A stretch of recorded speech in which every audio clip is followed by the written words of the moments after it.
ఫిబ్రవరి 14 కోసం రోజుల కమానం ఎదురు చూసే పర్సుపొలగాళ్ళు చాలా మందే ఉంటారు.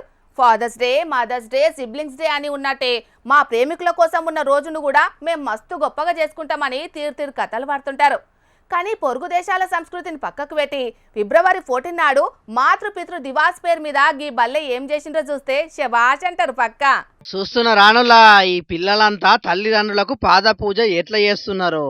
మాతృదేవోభవ, పితృదేవోభవ, ఆచార్య దేవోభవ అని నిత్యం బల్లె సార్లు చెప్పిస్తారు పిల్లలతోని. జన్మనిచ్చిన తల్లిదండ్రులతోనట్టుగా విద్యాబుద్ధులు చెప్పి జ్ఞానవంతులను చేసే గురువులు కూడా దేవునితోని సమానం అని మనకు ఉపనిషత్తులు చెప్పినాయి. గందుకే తల్లిదండ్రుల మీద ఎల్లకాలం దైవిక భావన ఉండాలని చిన్నప్పటి సందే పిల్లలు తల్లిదండ్రులను గౌరవించే సంస్కారం నేర్పుతున్నారు అన్నట్టు. ఆదిలాబాద్ జిల్లా ఇచ్చోడ మండల కేంద్రంలో ఉన్న ఫస్ట్ స్టెప్స్ అనే బల్లె మాతృ పితృ దివస్ పేరు మీద తల్లిదండ్రులకు పిల్లలు పాద పూజ చేసే కార్యక్రమాన్ని ముంగటేసుకున్నారు. ఫస్ట్ టైం చూస్తున్నాను ఇలా పేరెంట్స్ డే సెలబ్రేట్ చేయటము. దానికి ఒక మళ్ళీ అందరు పేరెంట్స్ ఒక మ్యారేజ్ చేసుకున్నంత ఫీల్ అయిపోతున్నారు. అక్కడ చూస్తున్నాను అందరి మొహంలో ఒకలాంటి గ్లామర్ కనిపిస్తుంది. సో ఎప్పటికీ మీరు ఇలాగే చేస్తూ ఉండండి సార్.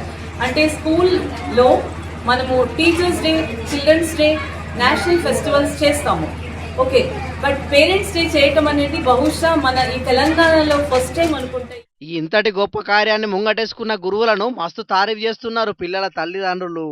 విద్యతో పాటు విలువలను నేర్పుతున్న ప్రతి గురువుకి నా యొక్క నమస్కారాలు తెలియజేస్తున్నా. జై హింద్, జై భారత్. పొరుగు దేశాల మోజుల పడి మన దేశ సంస్కృతి సాంప్రదాయాలను మర్చిపోవద్దు. కన్నోళ్లే మొదటి దైవాలనుకొని చేతగానీయుడులా వాళ్ళను సంతోషంగా కంటికి రెప్పోదే కాపాడుకోవాలి. ప్రేమికుల రోజంటే కన్నోళ్లను ప్రేమించుడే నిజమైన ప్రేమ, వాళ్ళను గౌరవించుడే అసలైన సంస్కృతి. కాబట్టి చిన్నతనం నుంచే పిల్లల లోపట ఇసొంటి మంచి బుద్ధి వెరిగేటట్టు చేయాలని చెప్పబట్టిర్రు ఈ వేడుకచ్చినోళ్ళు. మరిగా ఈ పిల్లల లెక్కనే అందరు పిల్లలు కూడా చిన్నప్పటి సందే తల్లిదండ్రుల పట్ల గౌరవంతో మెదలాలే. అట్లనే ముసలీడికి వచ్చిన తల్లిదండ్రులను మంచిగా చూసుకోవాలి. అట్లా చేస్తే రాబోయే రోజుల్లో వృద్ధాశ్రమాలతోని పనే ఉండదంటున్నారు ఈ ముచ్చట తెలిసినోళ్ళు. చూడాలి మరి ఈ ప్రోగ్రాం చూసి ఎంతమంది మారుతారనేది.